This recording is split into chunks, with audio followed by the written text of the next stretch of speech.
This podcast is presented by Regions Bank. You're chasing your goals, and it's up to you how you want to get there. Let Regions Bank coach you with financial tips that fit your everyday grind. Visit regions.com/next-step to learn more. Regions, member FDIC.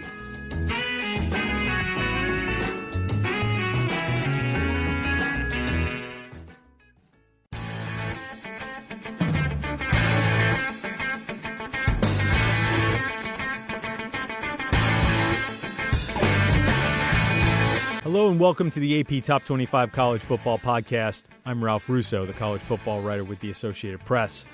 My guest this week is Brett McMurphy. He is the excellent national college football reporter from Stadium. We'll talk about how each conference is planning to rework its schedule for the upcoming season. And will there be a season? How will that decision be made and by whom? If the season is played, can there be a bowl season? And what happens to the college football playoff? Yes, folks, we are still talking about this. Eventually, we will get a decision on whether college football will be played. But as of right now, lots of news is being made around that decision. And until we find out, we will try to cover it the best we can. One note, shortly after Brett and I spoke, he was the first to report that the ACC was holding off on making any decisions about its schedule for at least a few more days. That's indicative of where we are right now in college sports. There's lots of talk, lots of planning, but very few hard and fast decisions. We are still just sort of waiting, and a lot of the decisions are being pushed off as far off into the distance as they can. We are about a month away from what should be the start of the season, and yet so much is up in the air. Thanks for listening to the AP Top 25 College Football Podcast. You can find us on Westwood One Podcast, Apple Podcast, and just about anywhere you get your podcasts. Please subscribe, and if so inclined, give us a good review. It helps college football fans find us, and it helps us find more college football fans. And away we go. Joining me this week on the podcast is Brett McMurphy from Stadium, the great national college football reporter, and my friend. How's it going, Brett? What's going down in the Tampa area? You holding up okay? Yeah, doing good, Ralph. Like everybody else, waiting anxiously to see if we are going to have a college football season. And then I got a weather update today, and it looks like a hurricane's headed for Florida on Sunday, so good times here.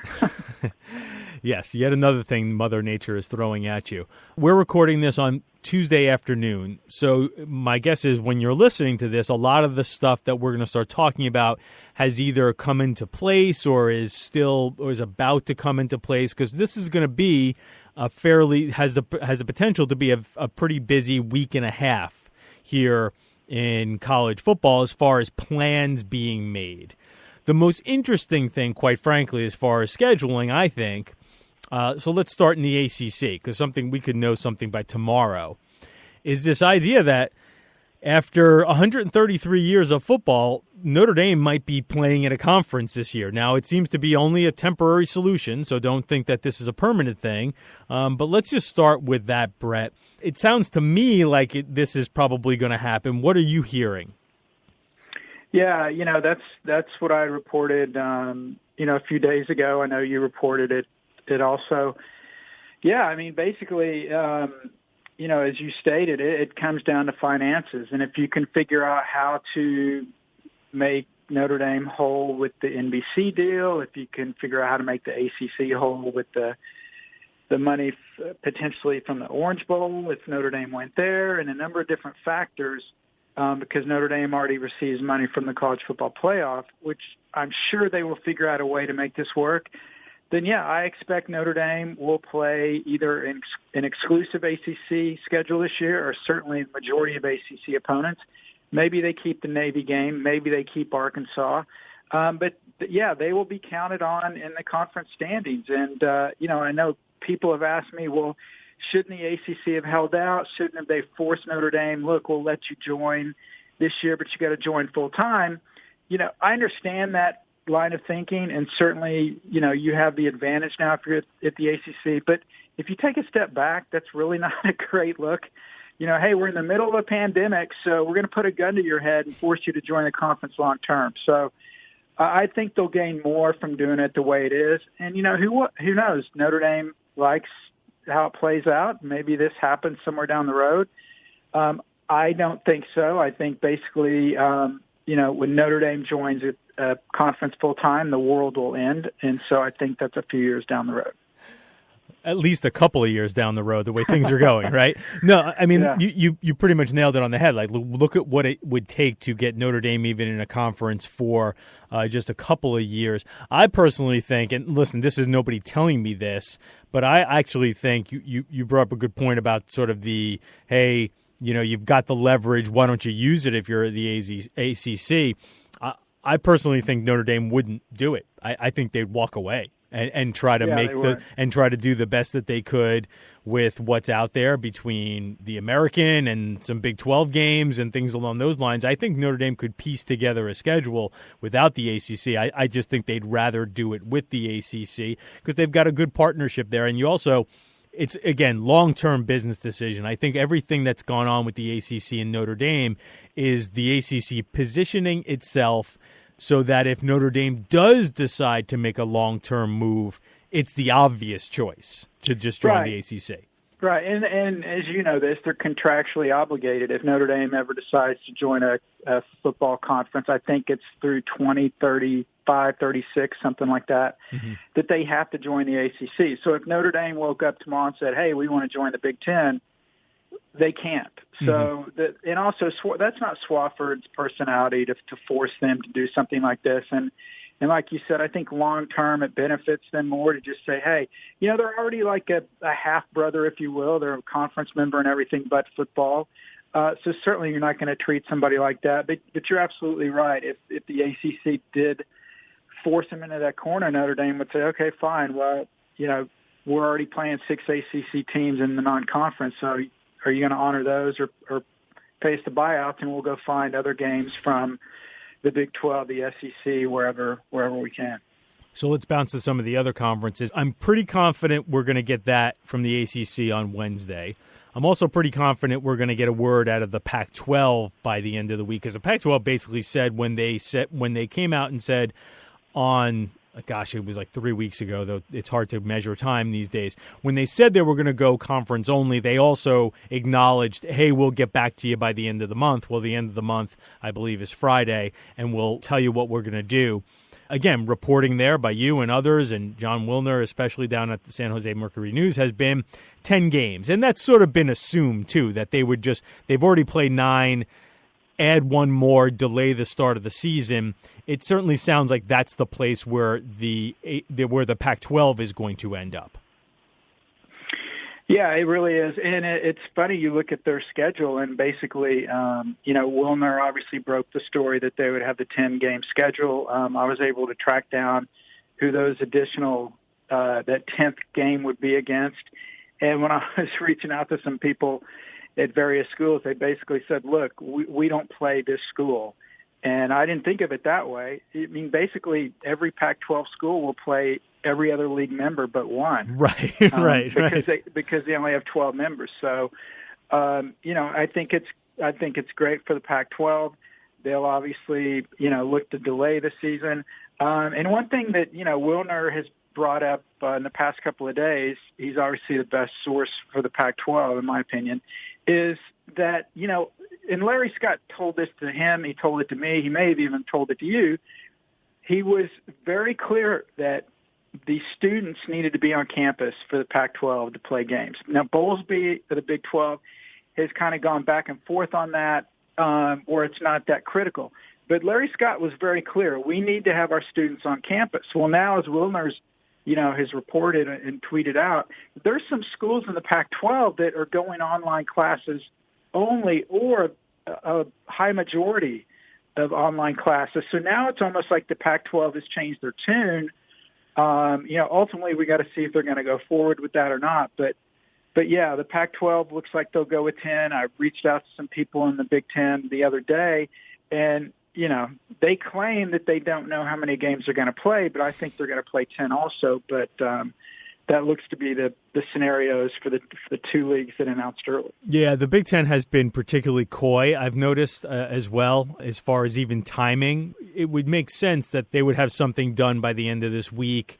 But I'm also hearing, well, maybe it might linger into next week. But if they're basically just adding one more conference game, you sort of wonder, like, what's taken so long and why be so clandestine about it. But it seems like that's a direction the Big Ten is heading. And just as you mentioned, the college students and, Bowlesby walked that back a little bit, maybe publicly more than others.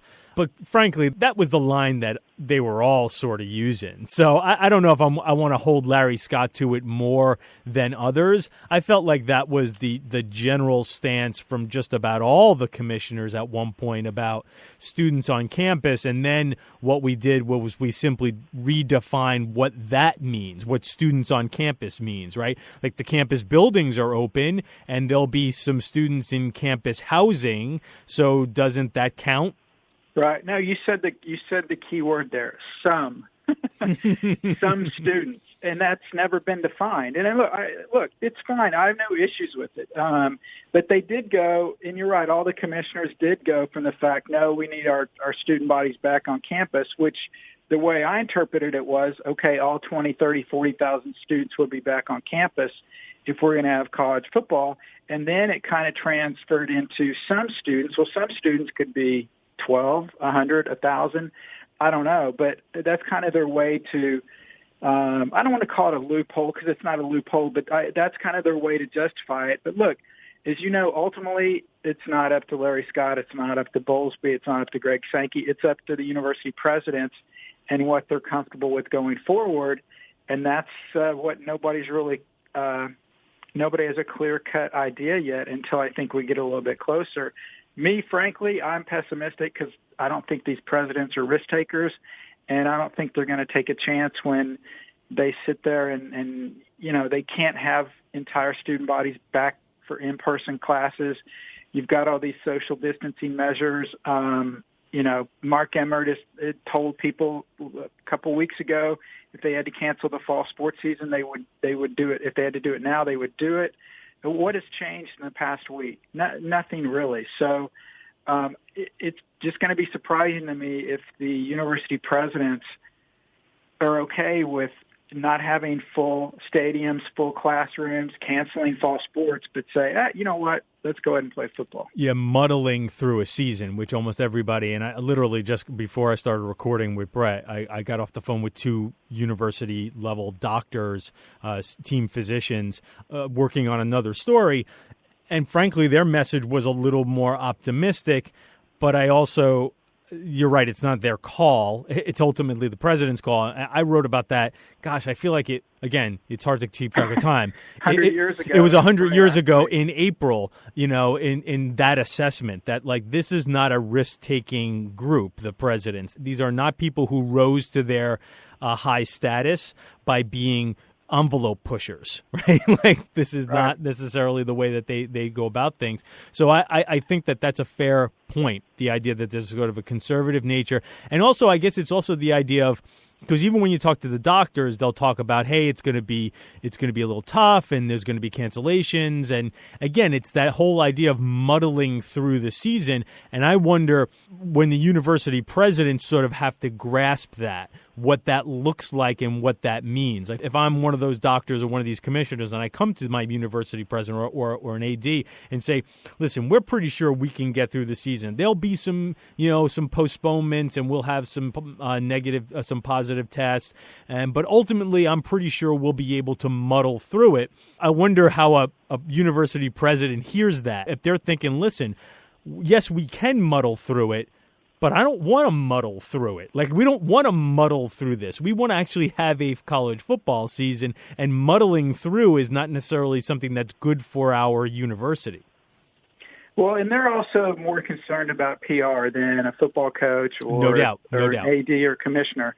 And I just wonder, we've seen Michigan State, we've seen Rutgers, both of those entire teams have been quarantined. How much negative reaction are those presidents receiving? I don't know. I'm just asking a question. Literally as we're talking, there's news breaking about the Miami Marlins, and they're shutting down a few games. They may not be able to play the season. Who knows what ultimately happens? But my point is, if Miami Marlins were a college football team, how would that university president feel if that was happening on their campus? Because now it not only impacts the football team, it impacts the student body. And what is the PR hit? Again, in their minds, not in my mind, not in your mind, not in the coach's mind. What is the president's viewpoint of any PR hit, and or the board of trustees, the high-level donors, ultimately the people that make the decisions at that pay grade? That's going to determine where we go. And if, as you said, muddle through this, do they want to muddle through this and deal with all the uncertainty and questions and maybe PR hits, or just say, you know what, we're going to get decimated financially by not having a season, but we simply have to find a way to get through it, because going through muddling and doing all these other things, we don't think it works. Now, we'll have to see if ultimately that's the decision. I don't know. And you said we were bouncing around conferences. The Big 12, they're full speed ahead. They're going to play 12 games whether you want them to or not. They've moved games to the week 0. The NCAA's now passed a waiver where teams can move to week 0. So it's different thinking in different parts of the country, and I don't think that's a big surprise to you or I. Right, because we started out with, hey, we're going to try to do this together in collaboration, and that all went down the drain. That lasted a couple of weeks. Yeah, right. You mentioned the Big 12, and the Big 12's alternative plan is no, we're not going to have an alternative plan. We're just going to do what we scheduled to do. And basically, though, I kid, but their philosophy is let's create a larger window, right? If we start on August 29th, if we don't play the championship game until maybe as late as December 19th, it gives us lots of maneuverability within 17 weeks to get all those games in.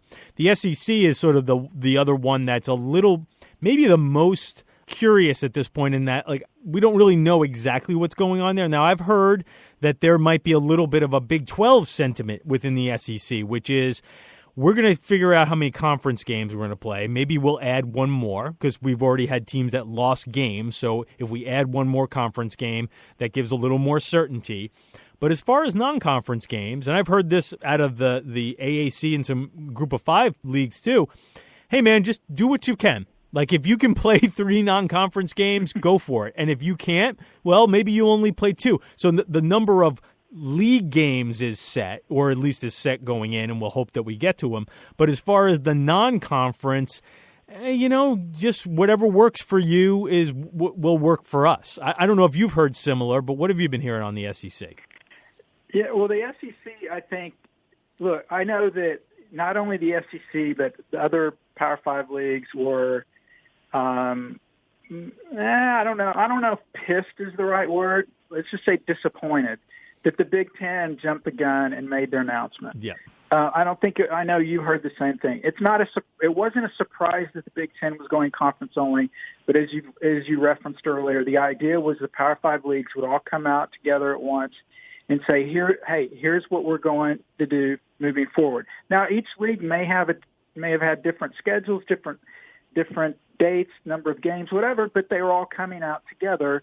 Hey, this is what we're going to do for the good of college football. Well, the Big Ten squashed that, and to this date, nobody outside of the Big Ten has a good explanation why. And so the SEC, there are people within the SEC that feel like the Big Ten did this because the Big Ten plays 9 games, conference games, the SEC only plays 8. And this was a way to kind of box the SEC in. This was a way to force them to play a 9th conference game. I don't know if I necessarily believe that, because the SEC is going to do what's best for the SEC, as they should. So I've heard an 8 conference game plus possibly 1 non-conference game model. The issue with going to 9 is you go to a league that has 4 home and 4 away conference games, and now you're adding an additional home game for half the league. You're adding an additional away game for half the league. That's not easy. Certainly in a league that worries about favoritism, then you're gonna have people, senators, belly aching about, why do we get the road game? So that's where I think the SEC's at. I think ultimately they want to wait as long as humanly possible before deciding what to do. I know a lot of people have targeted July 31st, August 1st. I don't think they're going to have any announcement at the end of this week, except maybe, you know what, we need some more time to figure this out, which is fine. The more time you have, the more information you have. And then as far as the group of five, they're basically, I mean, the people I've talked to, they make no bones about it. We're waiting to see what the Power Fives do. We're certainly not going to announce conference-only schedules at this point because, look, they want to have a shot to get these buyouts for if these Power Five leagues go conference-only and cancel these games. So even though they may have plans now to go conference-only, they certainly are not going to announce it until these Power Five leagues do, so that will help their case if these things do have to go the legal way to try to recoup some of these $1 million payouts for canceling these non-conference games. Right. What do you think about this? And I kind of broached this on Twitter yesterday, and I think it's far less likely in the Power Five conferences, though I don't think it's completely unlikely. Let's assume a season starts, and then especially in the maybe the lower parts of G5, things don't get off well for some of these teams as far as on the field. Like, you know, they're 0-3, 0-4. Now it's October. They're trying their best to test their players. They're having some cases. What do you think of the possibility of some of these schools just saying, you know what, this is way too hard. How much, like, this is way too much money? Because I think that's a possibility. I've talked to some. Now, nobody wants to admit that they would do it, but when you talk within the industry, they could say, oh, yeah, I could totally see somebody else doing it. What do you think of the idea that maybe at a certain point we start the season, but we get to October and all of a sudden teams just starts like waving the white flag and saying, what are we playing for here? We're done. No, I saw you tweet that, and I agree with you. I mean, basically, Houston did that to some extent without the COVID, you know. And, you know, Dana obviously had a reason for doing that. And, you know, now we've got these, you know, extraordinary circumstances. Pat Forty reported the other day, I think it was Arizona State's swimming team, if I remember correctly, is basically going to redshirt their entire program for this season to save them a season because they don't want to go through muddling the season or the uncertainty, et cetera. You know, it appears the entire, although it's NFL, the entire New England Patriots team has entered the NCAA transfer portal. So, yeah, Ralph, you bring up a great point, and certainly nobody is going to come out beforehand and say, hey, you know what, if we start 1-4, we're bagging it. But once that starts happening, you've got players testing, you've got quarantines, you're down to your third-string quarterback and your 14 running back, and, you know, kids are going home and parents are concerned about health and different things and all the different things that could just snowball. And plus you're losing, which magnifies everything 100 times. I agree with you 100%. I think there would be a way for these guys to shut it down, whether it's individually as a school or maybe as an entire conference.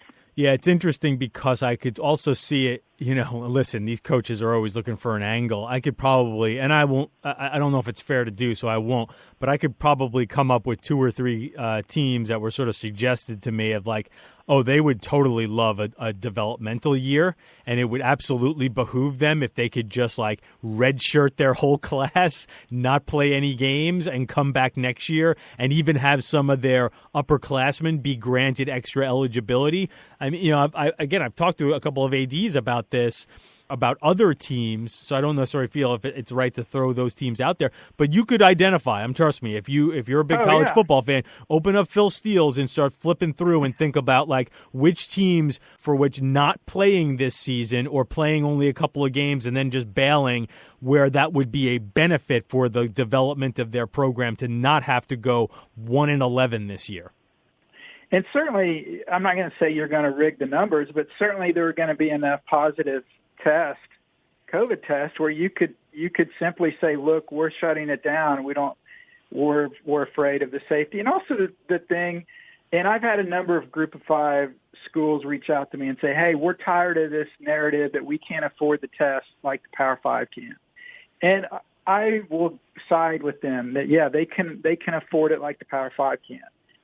However, I think that's a that's not a very big majority of Group of 5 schools that can afford it like the Power 5 can as far as the testing.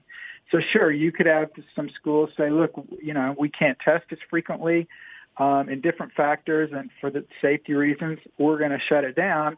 Where if you give them truth serum, it was probably because, hey, we're better off not playing this year or redshirting. You might save money. You might save money by not playing in some of these low-level if your $1 million payday game's already been canceled, then you're playing this season. You're probably going to lose money on travel unless you're changing your schedule and you're going to bus everywhere because there's going to be no attendance. Your TV money is minuscule anyway, and that's going to be chopped in half because you're playing fewer games. So absolutely, you're absolutely right, Ralph. Do you think you're going to be commissioner of college football, by the way? No, I definitely don't want that job, and I also think that gets overrated. Let me. You know what? You brought it up because that was a big talking point, or it has been a big talking point throughout this whole mess. There's not enough leadership, right? I mean, the NCAA is a little bit of a leadership vacuum, especially when it comes to college football, because they really have no say in college football. We need a czar, right? A college football czar is what some people like to call it. Do you think that would be a good idea? Okay, yes, it would be a good idea if the 5 Power 5 leagues would agree to abide by this person, which is why it's not a good idea, because if Ralph Russo is the czar of college football, Greg Sankey and John Swafford and Bowlesby and everybody else is not going to say, okay, Ralph, you're our boss. Tell us what to do. That's never going to happen, ever.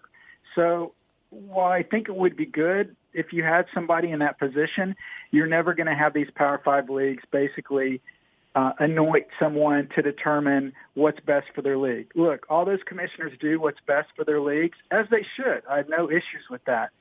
And then if they can do something together that's for the best of college football, then they'll do that. But their number one priority is to do what's in the best interest of all their membership schools. And ultimately, while I think it would be a good idea, it's a horrible idea because no one would ever relent that power. And so everyone's going to bring it up every year about we need somebody like this. It's not like the NFL. You don't have a commissioner of the NFC East. Well, wait, you do. It's Jerry Jones.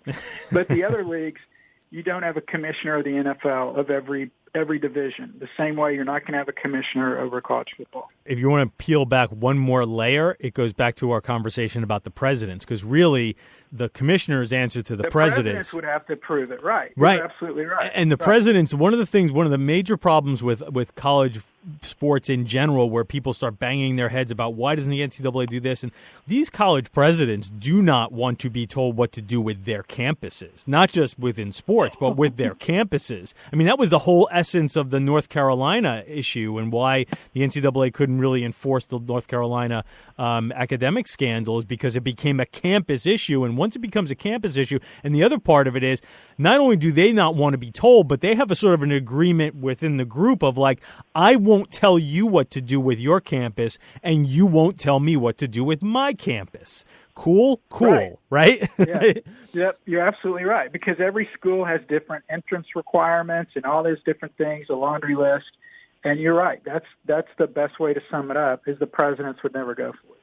Okay, so we're going to take a quick break here on the AP Top 25 College Football Podcast. I want to come back with Brett and talk a little playoff stuff, because he's one of the playoff gurus in this business, and we'll talk about, you know what, maybe we'll even talk about trying to come up with an AP Top 25 ballot, because we're going to try to do that, I think, in the next few weeks. So we'll take a quick break, talk to Brett McMurphy, an AP Top 25 voter, the great national college football reporter from Stadium, right after this.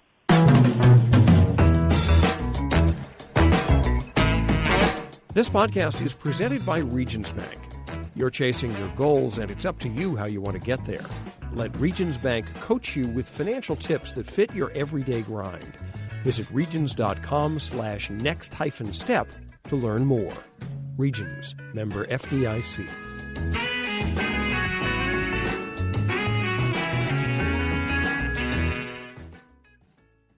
And we're back with Brett McMurphy from Stadium. I think this is just more barroom talk at this point. Are there bars allowed to be open? This is more just Zoom room talk than anything in reality.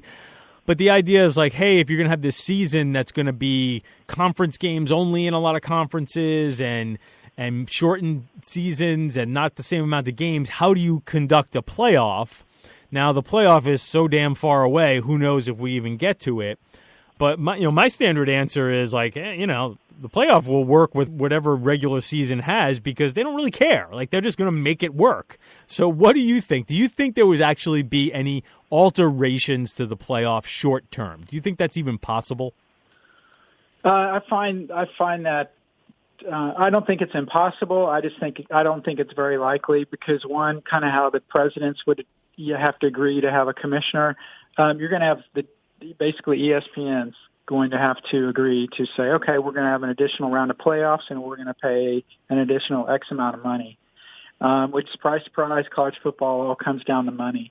And I just, each of these, New Year's Six games, they've got contracts. And certainly you could redo them for 1 year. It's a unique circumstance, what we're going through. But just kind of do it on the fly like this, I think it's very doubtful. Not impossible, but I understand it would be a better way to determine a champion. But you remember everything that had to happen for them to even create, a two-teamer and then to get to four teams. And I'd be shocked if then they have the flexibility to then, in literally a matter of weeks, say, okay, you know what, we're going to go to 8. Because if you go to 8 this year, you're not going back to 4 next year.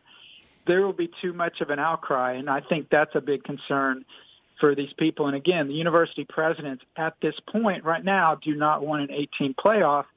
Now, financially, it makes a lot of sense. Then maybe that would change their thinking. But I've heard a lot of people suggest, well, there's no conference games, so we need to add another round of playoffs. That sounds great, but the people that make those decisions, I don't think they're going to be concerned about it. We're going to debate. And look, I hope we're debating that this school had a cupcake schedule and doesn't deserve to be in the playoff because that means we had a season and that's better than the alternative. Do you think there'll be a bowl season? I wrote a little bit about this recently. And, of course, you get a lot of, hey, we're nimble and we're going to do whatever we can and we're here for college football and, we're a go with our games. But in reality, because I know you definitely talk to probably more bowl people than anybody else in this business, forget the playoff games because obviously there's a lot of money on the line. So if you can get to one of those games, you're going to want to get and actually play in it. But, man, everything from the Cure Bowl to even the Citrus Bowl, if you have muddled through a season, are you really going to want to play one more game? No, you're right. And I think, look, I may be off on this number, I think there's between 12 and 16 bowl games that ESPN owns. I think I'm correct in that. I may be way off. If so, I apologize. But anyway, it's in that ballpark, but it is hard to keep up because they keep adding. Yeah. They keep. I think they just added one while we're on the phone. So those games will be played because those games are, yes, they're bowl games, but they're TV programming, and so they don't have to have people they don't have to have people there. And so what I wonder about is the non-ESPN games, where those games are, held by, for the most part, communities. They're they are dependent on some fans traveling. If you move back these conference championship games, which, you've reported about, that's a possibility. Well, then if you're keeping the bowls at the same dates or you're moving these dates, then there's less time to plan for travel. And to be quite honest, who was really going to want to travel if this stuff is still going on at that point? And so, I agree. Everyone right now is saying, we're nimble. We're going to look at this. We'll do whatever we can. But I think we would have some bowls, but I don't think we'd have the full complement. I think you asked me the other day, I think it's 42, 43, including the playoff game. I don't think we'll see all of those being played. And then where it gets tricky is if we are that far, which teams would actually go to a bowl? Would it be based on – I don't think it's going to be based on win-loss record. I think it's what carries more weight is what conference tie-ins do you have. And so if you've got, for instance, if the ACC has 10 or 11 bowl tie-ins, then they'll take the first 10 or 11 teams in the conference standings. And if they're 2 games above 500 or 2 games under 500, I think they'll end up going to a bowl game. But ultimately, I don't think all of them will get played anyway. Mm-hmm. Because it's kind of, we played it out. I think we'll have teams dropping out. Teams may not play full seasons. And, I think from the bowl people I talk to, they're kind of looking at this as kind of a lost season. They're just like, let's just get to 2021 and figure this out. So I don't think they're counting on it to be a normal season, if you will, as far as bowl participation. Yeah, that'll be interesting just to see if any of the – and you're right, ESPN props up a lot of the small bowls. Now, again, ESPN, if they don't have – the ones they own. Right, the ones that they own. But if ESPN muddles through a college football season, who knows what that does to their bottom line. And I just wonder the long-term viability of some of the games that are either brand new, are sort of shoestring budget games. If they don't have a game for a year, does that sort of whittle down the bowl lineup going forward? Especially considering we're just at the beginning of a new cycle, right? So we like some of these are just about to embark on a 6-year cycle, and I wonder if we might lose a couple because of 1 year going dark is too much. No, you're right. And it kind of the same way I said, I don't think the presidents want to go to an 18 playoff because once you go to 8, you're not going to come back to 4. And I think it's the same thing with the bowl games. Once you go dark for a year, it's hard to come back. And I think that would be the biggest fear is, again, if there are no bowl games altogether, then it's different than just a few bowl teams shutting it down. Maybe the same situation with some of these smaller Group of 5 or FCS programs. If basically they shut it down because of financial reasons, it's hard to come back after that. Okay, so unless you're the UAB Blazers, right, yeah, and then you have to find somebody to write a check. So you are one of 62 AP college football poll voters as of right now. I'm going to look at my calendar because I want to make sure I get the date right. Did I miss the deadline? You have not. You have not missed the deadline. Okay. You're totally cool as far as getting your. Because we are in the process of starting to take preseason ballots.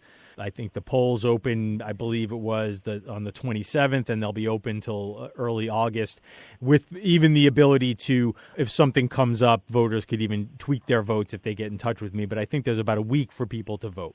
And then the voting or the poll, I believe, is scheduled to come out. As of right now, it's still a little tentative, I believe on August 17th. God willing, all this will happen and we will have a season. Have you found, because somebody asked me this the other day, have you been able to sort of bone up on information about the teams? I mean, how much have you been motivated to do it and then able to do it? I'm sorry, Father, but I must confess. No, I haven't. I have not at all. It's hard to get, I don't want to say it's hard to get motivated, but it's just a weird situation. And no, I admit it. I have not boned up on it, if you will, as much as I have in the past. Part of it is, chasing the bouncing ball to see, if we are going to play, how that's going to happen, and all those different things. Because usually, we're here at the end of July. Usually, we're already we're in the middle of media days. Mm-hmm. We're talking to coaches, we're talking to players, we're doing all this stuff. We would have had a relaxing July 4th weekend and all that. It's like it's been a never-ending run on trying to figure out what's going on. So no, I will admit you busted me. No, I have not done as much prep work as I have in past years because I've been trying to figure out what's going on with the season and everything involved with that. And and part of me, I hope I'm wrong. I'm still pessimistic we play at all. Mm-hmm. I hope I'm wrong, but ultimately I think the NCAA will cancel the fall championships. And I know that doesn't impact football, but again, we'll get back to the presidents that we talked about. I can't see presidents saying, you know what, we can't play volleyball, we can't play soccer, but we're going to go ahead and play football. And so I just think we end up not having a season. So I hope I'm wrong. I hope I have to cram at the last minute. Mm-hmm. But, I've kind of have not been preparing as much as I have in past years. Well, there's also an information void, too. We didn't have spring practice. You can't, right.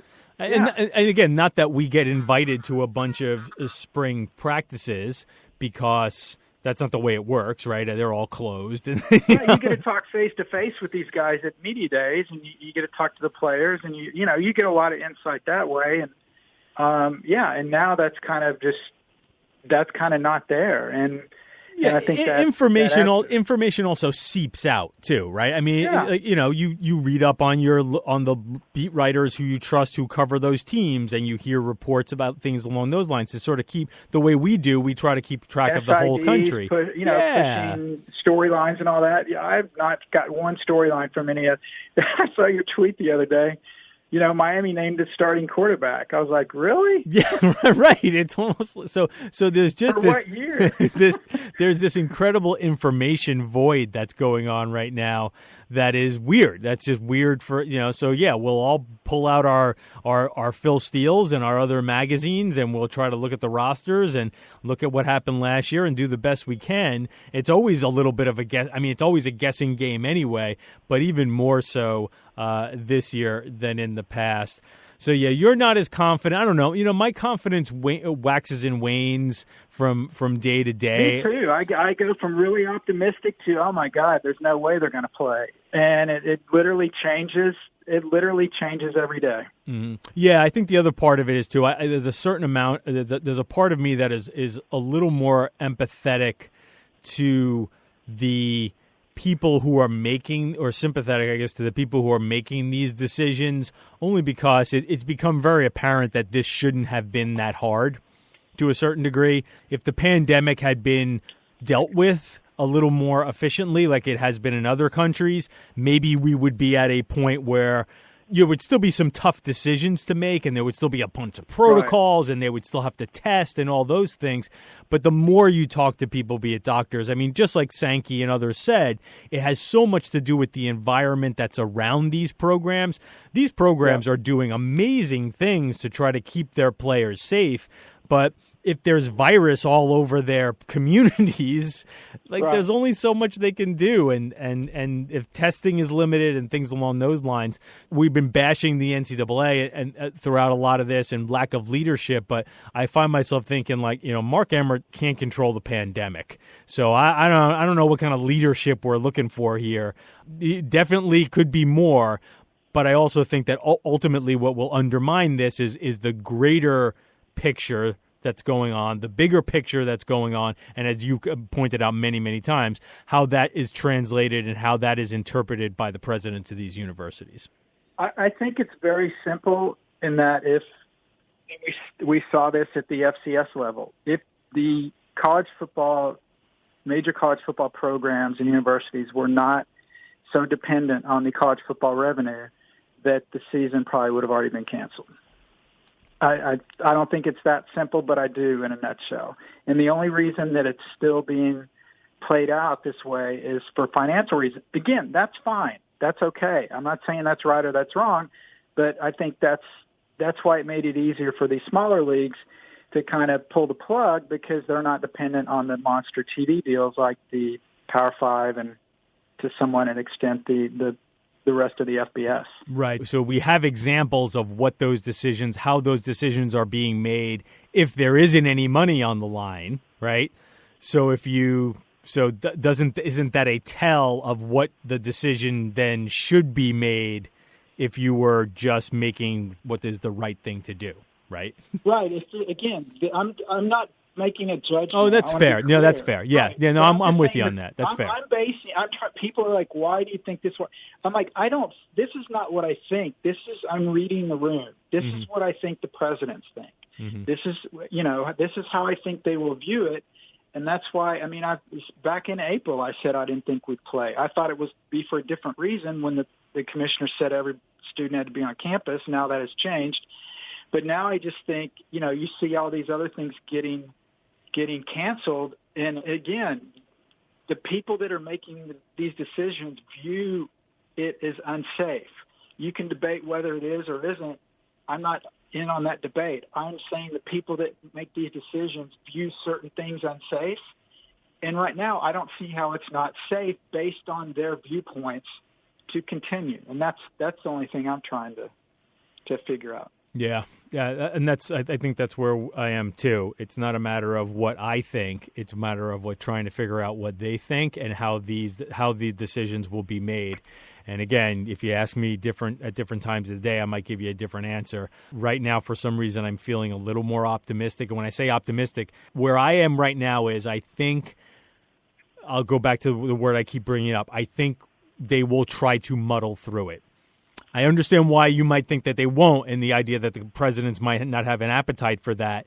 But where I sense this is right now is the people who are sort of making these decisions see an opportunity here. If they give it a little more time, conditions improve a little bit in certain states, that there is an opportunity to try to muddle through this, and that's good enough.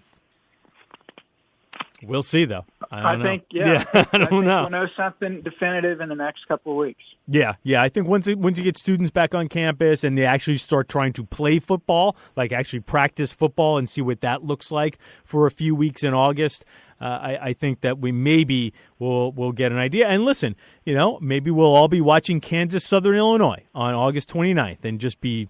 It'll be like the greatest Kansas Southern Illinois game ever. It might be the greatest college football game ever. We will be so excited to watch college football, to actually have college football, that Kansas Southern Illinois could end up being one of the most watched college football games of the last decade.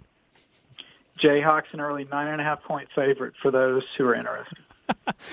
Brett McMurphy from Stadium. Thanks. That was perfect. Brett McMurphy from Stadium is my friend and a great college football reporter. Hey, man, thanks so much for joining me today, providing some good insight, and we'll see what happens, right? Hey, hope to see you at a stadium this year. That would be really, really cool. Brett McMurphy from Stadium, thanks a lot. Thank you. And now, 3 and Out. And it worked so well last week when we answered some questions from followers on Twitter during the 3 and Out that I think I'm going to do it again this week. First down. First question comes from Mark Taylor, a pretty loyal Twitter follower who reaches out to me a lot. After today's Marlins news, and when he tweeted this, today's Marlins news meant just the shutdown of the team. We found out a little more today, as we're recording this, that the Marlins will be shut down for a week. After today's Marlins news, has your opinion on the upcoming college football season changed? We addressed this a little bit with Brett, but let me elaborate. I don't think what happened with the Marlins necessarily changes my mind, mostly because I think my mind sort of changes a little bit every day, because regardless of the news, and because there is so much news and so much information coming in about the pandemic, about college football from so many different angles, I definitely think college sports needs pro sports to have success if it wants to execute a college football season. If Major League Baseball can't get through its season, or the NFL can't launch its season, I don't think there is any way you'll see college sports out there on a bubbleless island. Here's where I am today on a season, and to make it easy, I'll read from a tweet I sent not that long ago, or at least paraphrase from a tweet I sent not that long ago. I think we're going to have a college football season. I think schools will do the best they can to keep players from getting COVID-19. I actually think that there are some pretty good plans in place to conduct football in a pandemic, if the pandemic wasn't running so hot throughout a lot of the country right now. We'll find out how much disruption to the season is too much disruption to continue a season. And the definition of too much disruption will end up being up to each school and maybe each conference to decide. I had a friend text me after I posted most of what I just told you on Twitter, and that friend said, "Oh, you must be feeling optimistic today," which is weird because what I described sounds like a mess, but that sort of passes for optimism these days. Second down. The next question, will the current situation have an impact on traditional kickoff times if there are no fans allowed in stadiums? For example, could the Red River Showdown, Oklahoma against Texas, for those who are a little uninitiated, could that end up being in prime time? And that question came from Twitter follower Pete Schindler. So assuming there are a lot of games, but most with few fans, I'm not sure the kickoff times will be all that much different. First off, the few games that have traditional start times, like Red River, for example, which usually kicks off early in the day, I think the networks will be motivated, along with the schools for that matter, to try to preserve some of the usual traditions. I think Texas and Oklahoma, even if it's played in front of a stadium with 1/3 the fans in Norman, will probably still be an early kickoff. Not to mention that if it's on Fox, that network has built a brand now, or is trying to build a brand on making the big game of the day the early game. And really, I don't think the lack of fans will change TV times all that much in general. Networks still have windows to fill and contracts that set parameters on how they fill those windows. And most of all, they will want the best games in the best windows. Third down. Last question is on the college football recruiting calendar. Are we even having a December signing day? Heck, are we having a February signing day? That comes from Red Dirt Sports, which might be familiar to some of the followers out there or to some of the listeners out there who are big Big 12 fans, especially Oklahoma fans, because that account tweets a lot about Oklahoma sports. So I was texting with a few coaches about what happens to signing day, and the consensus was that it should be unchanged. And I think that would be the right call. I hate this phrase, but I think it's kind of appropriate right now. It is what it is with recruiting. The recruiting cycle is all but shot. You can almost guarantee the dead period will extend through the rest of the year. There's no sense in delaying signings. It's not as if things will suddenly open up in the winter and everybody will start taking official visits in January. It's far from ideal, but I think there is nothing to really be gained from eliminating the early signing period in December, and certainly nothing to be gained by pushing back the February signing period. It's going to be a weird year when it comes to recruiting and when it comes to signing. But if you do anything to push it back or push it off, then you start affecting next year's class too, and the clocks on those student athletes who want to be enrolling in school, if not by January, soon after that. That's the show for today. I'd like to thank my producer, Warren Levinson, for making me sound good. You can find this podcast on Apple Podcasts, Westwood One Podcast. Please subscribe so you do not miss an episode. I'm Ralph Russo, the college football writer with the Associated Press. Thanks for listening, and come back for more next week of the AP Top 25 College Football Podcast.